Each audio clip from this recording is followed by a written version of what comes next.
Hello, HealthTech listeners. I'm your host this week, Rian Bulmer from Radar Healthcare, and this is a podcast where we tackle some of the trending topics, ideas and best practice in health and social care. This week, I'm joined by Professor Martin Green OBE. Welcome, Martin. Thank you. Martin is Chief Executive of Care England, the largest representative body for independent social care services in the UK. He's a trustee of the National Centre for Creative Health, Vice President of the Care Workers Charity, Champion of the National AIDS Trust and Commissioner of the Royal Hospital Chelsea. And we are really proud to welcome you here today to talk to us. And I had to read that because that's such a long list of associations. Thank you, first of all, for inviting me, and thank you for bigging me up beautifully at the start of this.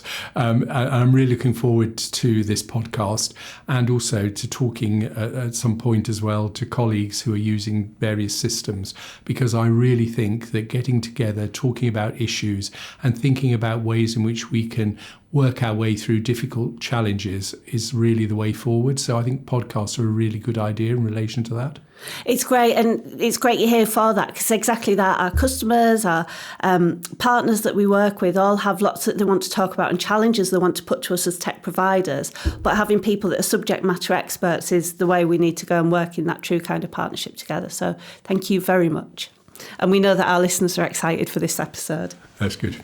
So we've got some standard questions that we'll go through, but then we'll just chat as well and get your thoughts as we go about things. And the first question is the kind of looking ahead question. As we're at December, we're kind of looking to 2025. It's what do you think that the top technological innovations that will impact the social sector the most? Well, I think we're going to go into a very difficult period, and so I think we're going to have to really embrace technology. The reason I want to embrace technology is because, first and foremost, I think it will enable us to deliver better outcomes for the people we support. I think it will deliver much greater efficiencies within different businesses. I'm really interested as well in how technology can be used not only to improve outcomes, but also to create data sets. And I think we really should rely increasingly on our data to make informed decisions. So I think there are going to be a lot of challenges, but I'm really excited by the way in which technology can really help us deliver despite those challenges. I think that's really important to start to think of the power technology has, but then understand how it can work with the challenges and work kind of alongside what our customers and our partners need to be able to best understand those challenges. Do you think that there's, I'm interested in your view about the different kinds of systems that can pull that information and the different kinds of information data sets that you think we might need to start looking at to best be able to impact the sector?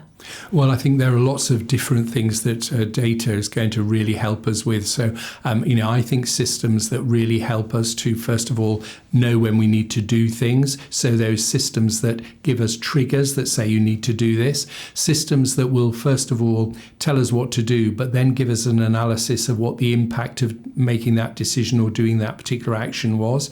I think we're going to have to increasingly look at systems that will give us clear data on what works. I think also it's really interesting how if we use this effectively, we can be, for example, delivering an audit trail for the regulator.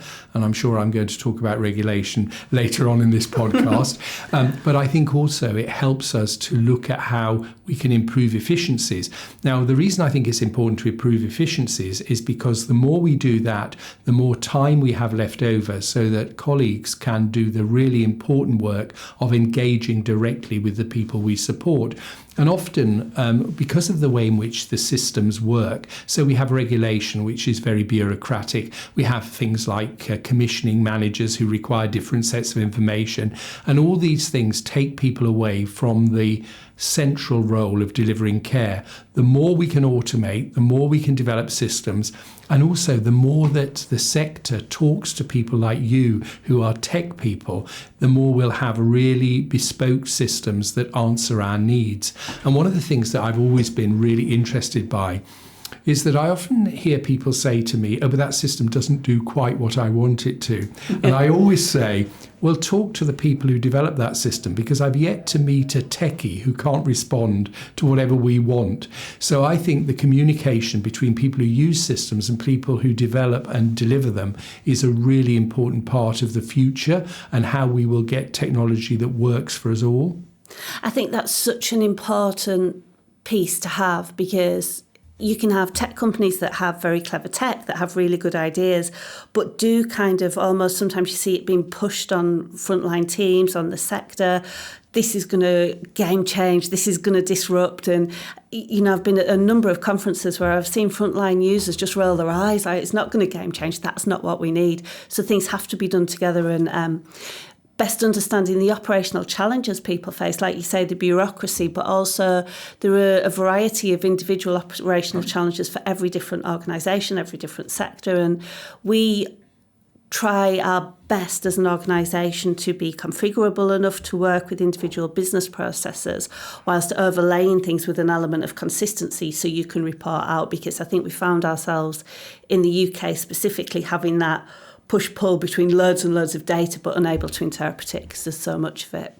Yeah, and what I like about your approach is that you do enable people to bespoke it for their own organisation, but overarching that, there is a system-wide approach. And of course, that's great because it delivers data which is appropriate for the individual organisation, but you can then aggregate that and you can deliver data that makes clear messages about where the sector's going and what the sector needs to do to be fit for purpose in the 21st century.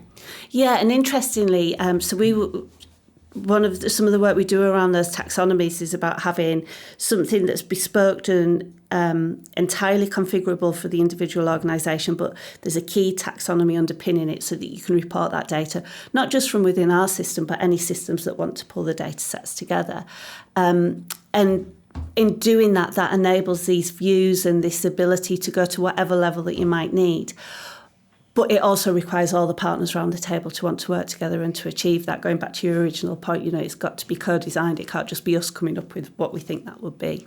No, I think that's right. And you're so right. Everybody has to be part of the conversation. But one of the things that I'm really impressed by with the work you do is the way in which you get your users together. And what that does, it gives a forum for people, first of all, to debate challenges, but also to start thinking about creative innovations that will take things to the next phase.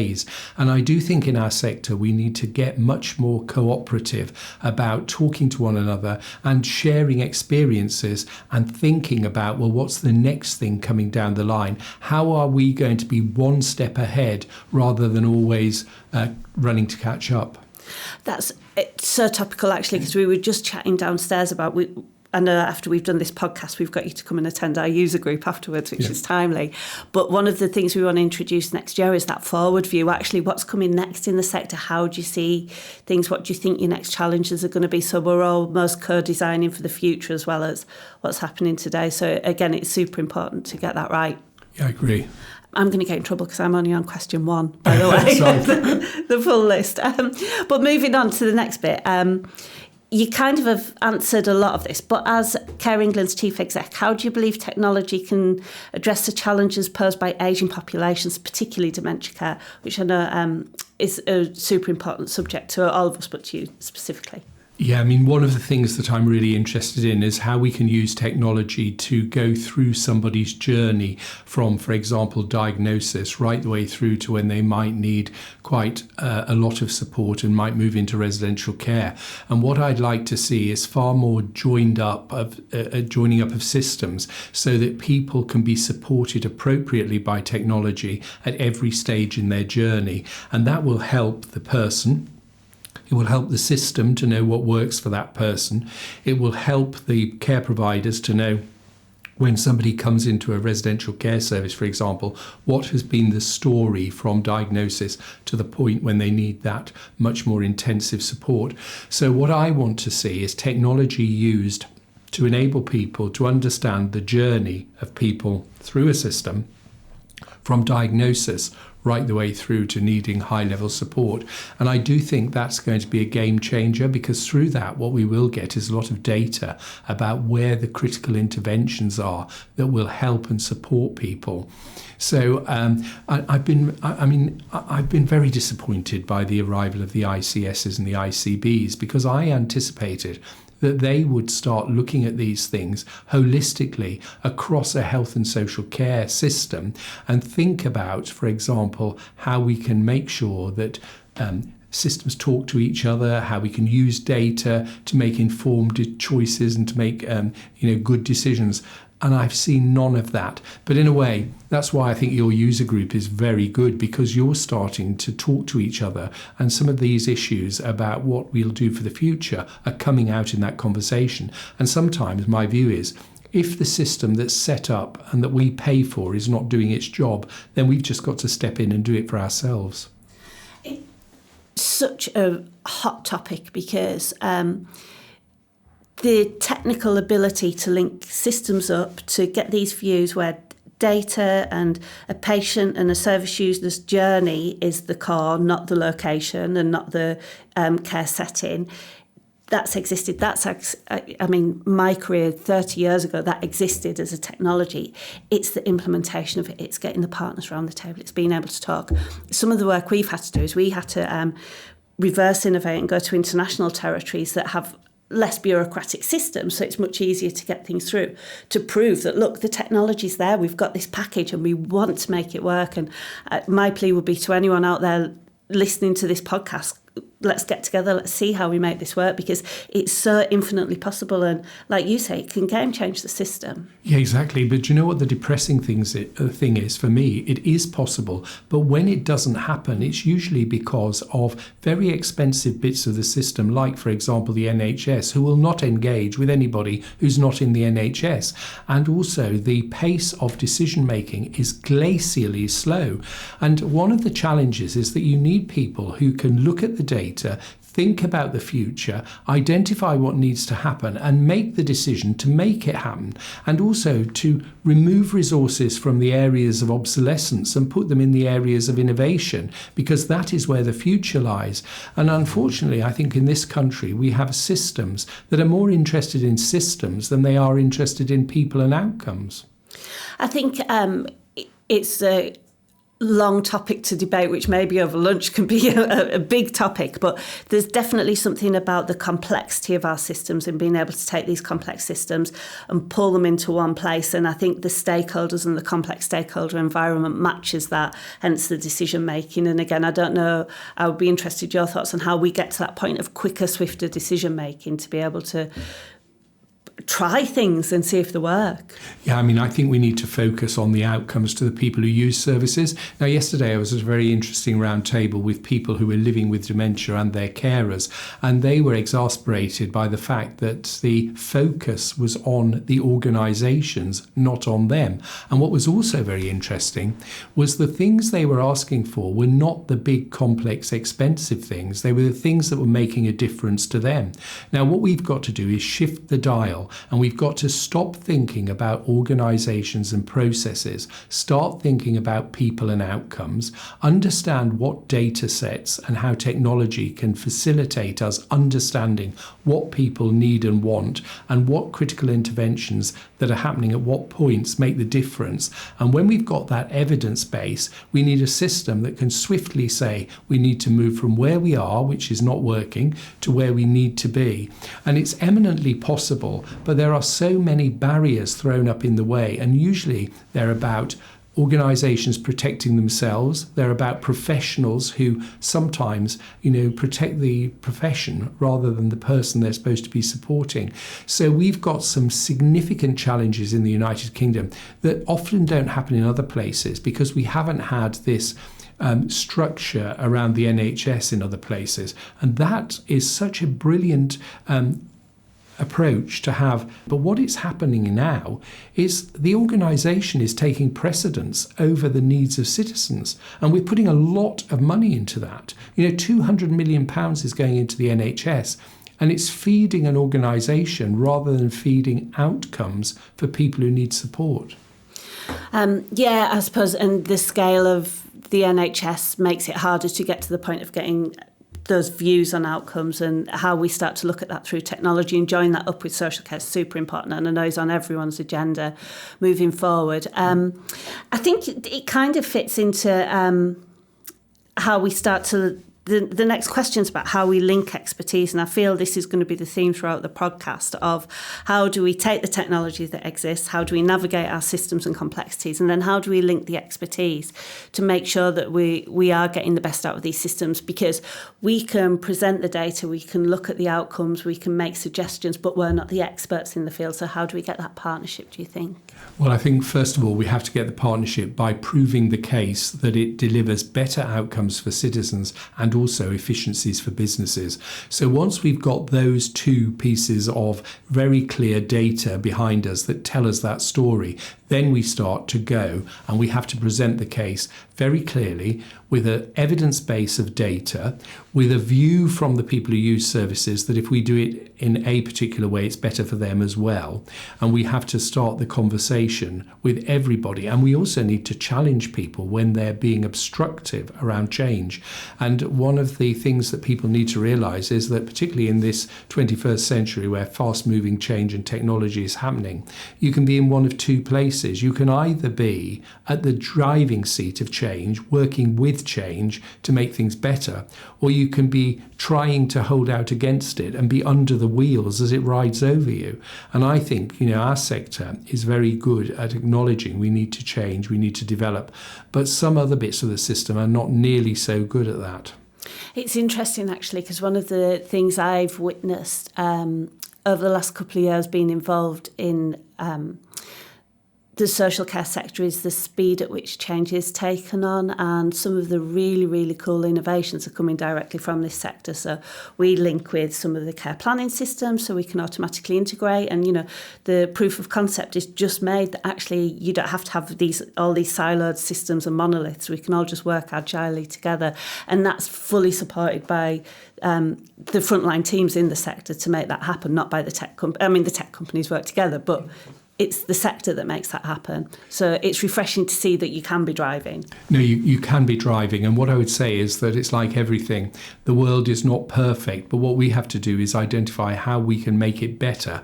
And sometimes that's about saying, well, we can't change the world, but what we can do is change what we do. We can share good practice. We can engage with the people who use services and ask them whether or not this technology is making a difference to their lives. When we've got both their commentary and the data sets that prove it, then we go into a debate, but it's a debate based on evidence rather than opinions. And I think our sector often didn't have the data behind it to be able to have a very clear evidence-driven case.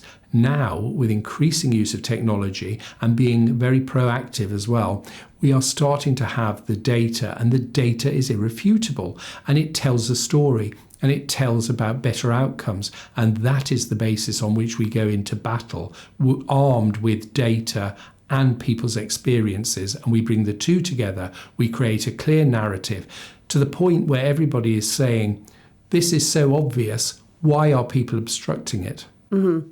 I think that having the data is really important, and having the stories to have the credible discussions. And I mean, one of the things we have in our system, again, we can present the data. You guys know what it's saying and what it's telling us, but we can kind of put a spotlight on where we think we should look to be able to have those proper, robust conversations. So that definitely has to be on the agenda for 2025 from all of us to commit to making that work and work together. No, I absolutely agree. And working together on that is so important because, one of the things I said earlier is if you talk to techies about what you want, they'll always deliver it. Yeah. And it's keeping that conversation between people who provide services, people like yourselves who deliver really great, high quality solutions that are based in technology. And from that, you get a lot of data.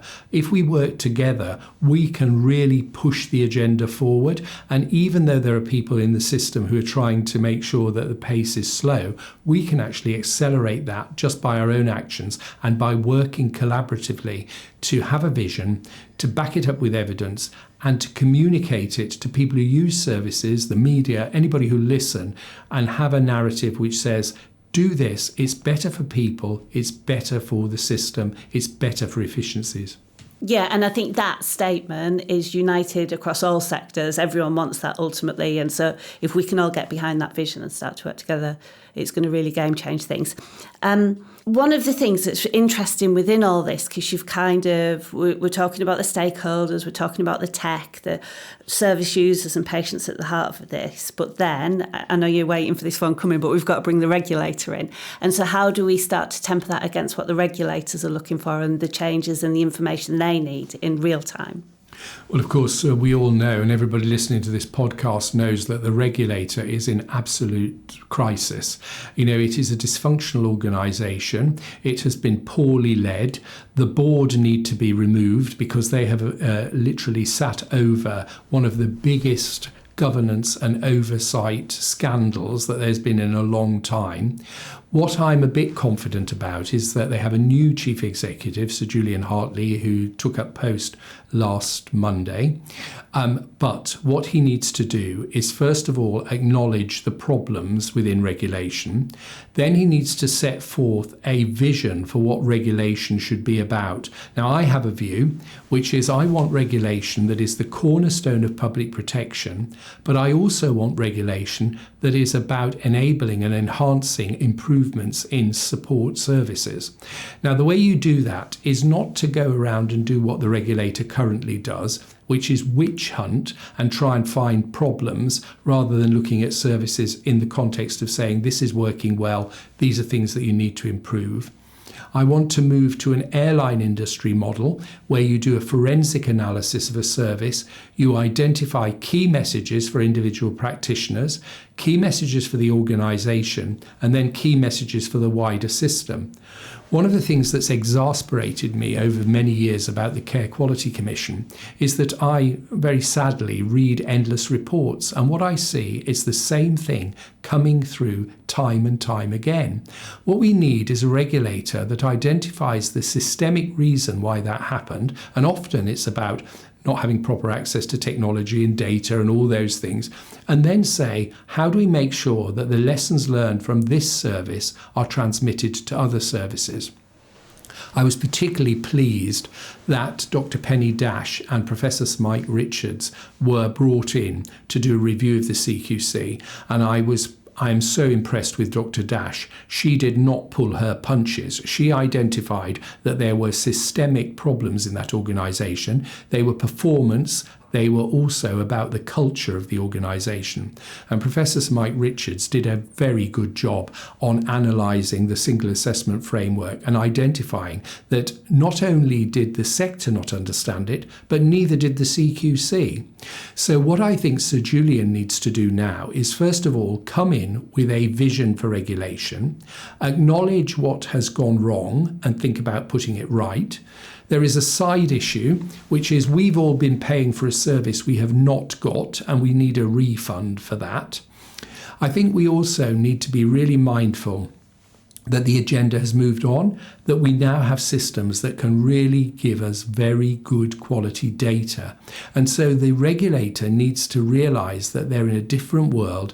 Their model of regulation needs to change. How they deliver regulation needs to change because it needs to be much more collaborative, but it also needs to be much more light touch because a lot of the data in services where there is a lot of technology is there and they can use that data.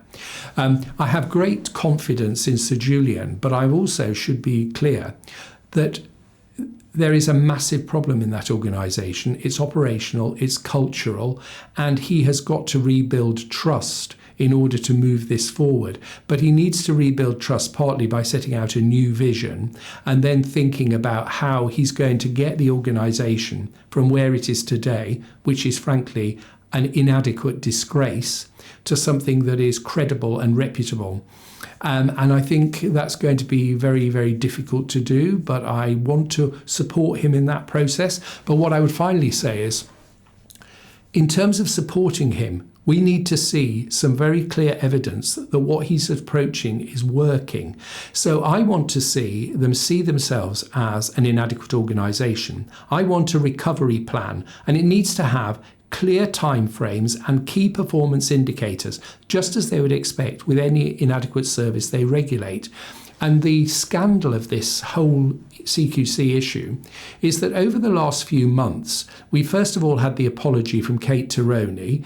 We then had an announcement they were going to do a recovery plan, and then they produced this absolutely shameful piece of information they put on their website, which was not a recovery plan. It just told us we're trying to improve. Well, if you were a failing service and you put that forward to the CQC, they'd laugh you out the room, and we are going to laugh them out the room. And the final thing to say is, we've been paying a fortune for a service we've not got. Kate Taroney actually, in her apology, acknowledged we've not had that service. Well, I think we need to have some money put back into the system. The other issue, and why I'm quite happy to call out people like the previous chief executive, the chair and the entire board, is that they've been stomping around for the last 4 to 5 years, absolutely pinpointing people, naming and shaming them, fining them. So in the first year when Ian Trenham took over, fines were about at 100,000. In the last year before he ignominiously departed, they were up to 10 million. That's 10 million pounds that's been taken out of this sector. 10 million pounds, incidentally, that could have been invested in brilliant systems like yours that could have done the job of the CQC. But what's happening at the moment is that care providers are having to invest in really good systems because of the inadequacy of the CQC. But the CQC still expect us to pay for something we're not getting, and that needs to be addressed. So there is a lot to do. And my final comment on this is I am here to help and support, but I need to see evidence that they have turned the corner and they're starting to improve. And if we don't see that, we need to call them out, just as they've been calling out failing services for many years. But incidentally, calling out failing services from the most weak position because they're a failed organisation themselves. As you're talking about that, one of the key kind of themes that's coming out is this need to work proactively together and this joint kind of collaborative. Actually, these are the things we should be looking at to stop risks happening and that kind of piece. And so one of the things we're really keen about is the elements our data can expose, and you're right, can help regulators know that straight away without having to investigate and do all these kinds of things. But if I may, what would you think the kind of core data sets would be to help look at an organisation to go, these are the things that really we need to worry about and start investigating? And the reason I ask that question is because if you look at CQC inspections or any kind of regulatory inspection, it's so data intensive, there's so much data available. How do you get to these are the key things we need to know? Well, I think we need to know, for example, what the trajectory of somebody's care is and also what the critical intervention points are so that we know what works. So it may be, the administration of this drug has really helped this person, or the arrival of a therapist that's doing some work on creativity has helped this person. How we engage, for example, carers as really essential supports to any care service, because people who are carers of somebody who's, for example, living with dementia or a learning disability, they know them best. So what information do we need from them so we can construct a very individualised support plan? But that plan also needs to be really clear about wanting the person to retain as much of themselves and their independence as possible. So we need to know what the objective of any service is in terms of the outcomes to the individual. That needs to be placed in the context of individual support plans, but then we need to extrapolate data which tells us on a much more macro level where the important intervention points are. So, for example, putting in support at critical points might transform somebody's journey in dementia. We need to know that. And I think the best people to have this conversation with are the people who are at the front line of care, because they know when interventions happen, do they make a difference? And carers similarly know that. If the carer says, I noticed that mum was much more engaged when I went to see her, and did that have anything to do with the fact that they changed her tablets? Or, did it have something to do with the fact that people had spent a lot of time trying to bring her into that community and give her links and friendships? So I think those are the things we need to get data on. We need to identify what the objective is and then say, what are the interventions that work? And I love data, but it hasn't got to be data for data's sake. I mean, if you look at the NHS, it is awash with data. It's a data swamp. It's not even a data lake. But of course, this is that one. But this is where I think AI can be really, really useful to us. I want to see AI being used to transform our data swamps into lakes of information that help us glide across the system and to make it better for everybody. So I really think we've got to think creatively about, for example, how we use AI. And AI can do so much of the heavy lifting around analysis. So I think AI is going to be so useful for us in terms of data analysis. I think it's going to be so useful in terms of diagnostics. I think it's going to be really useful in terms of prevention. And these are the big issues that are coming up on the horizon. And that's why this conversation with people who deliver services, people who use services and their families are really important, because we can all see where we want to get to, and then we can identify, well, how do we prioritize how we spend money to make the biggest impact? And that impact has to be, first of all, about how we support people who use services. Secondly, how do we improve efficiency for those people who provide services? And those are the two big wins for me. Yeah, and I think that it's interesting the point you make, because when I asked you about what data would you look at, standard answers are often, oh, well, I'd look at near misses, or I'd look at this, or I'd look at that. You've gone straight to actually how people feel. And I think that's one of the hardest things in presenting data. We're asking humans to look at something really inanimate and come up with a summary and a story from it. And it's really difficult to do, and that's absolutely where AI can help. And the ability to analyse sentiment. And, you know, we feel that this happens, and actually everyone right across the care sector feels this happens. It warrants further investigation. And so instead of trying to deal with human emotion in numbers and facts, deal with it in sentiment, but extrapolate it at high levels to get themes and trends. No, exactly. And one of the dangers is, of course, if you go to those traditional data sets, so for example, we might do, well, let's see how many near misses there are. Well, the first thing I want to ask is, where's the priority of near misses? Some near misses are so insignificant. Why do we bother counting them? But if you're not careful, you can get data sets that say, oh, they've had all these near misses. Well, they were near misses around irrelevant things, and they weren't near misses about important things. So I think this is our moment to redefine what's important in terms of what we measure, and then start thinking, well, how do we get systems that tell us the important things rather than just tell us things? Yeah. And I think that's, if I look, when you talk about reading lots of reports, if we look at any of the papers that have been written recently, there's probably 3 or 4 areas of investigation that are warranted straight away around what do service users, patients feel, what do staff feel, what do carers feel, and then what are the kind of high-level training requirements and organisation elements. There's probably 4 or 5 elements that need investigation before we go straight into all the detail of things that becomes impossible then to navigate. So it's maybe just taking it up a level. Yeah, I think that's right. And then, of course, if you've taken it up a level and you're really clear about what you want to measure and what's important, you can then use those measures to identify how you improve things. So you might see, for example, when you've identified what a near miss, an important near miss that you want to count is, when you start seeing the data that says this is happening a lot, then what you might say is, right, we need to train and develop staff. We need to engage with the service user about what the implications of this are. And interestingly as well, we shouldn't always think that just because somebody has a diagnosis of dementia that we can't engage with them. And yesterday was really interesting for me because I was talking to a man who had a diagnosis of dementia about 5 years ago. And he said to me, there is so much that I can still do, even though there is so much I can't do. And he said, but once you get a diagnosis, people then suddenly think your entire brain is wiped and your opinions don't matter. And he said there are some things where I don't think they're a big issue, actually, and I'm quite happy to say that. Yeah. And of course, the other challenge around dementia is the complexity of the very different types of dementia and how they manifest themselves in different people.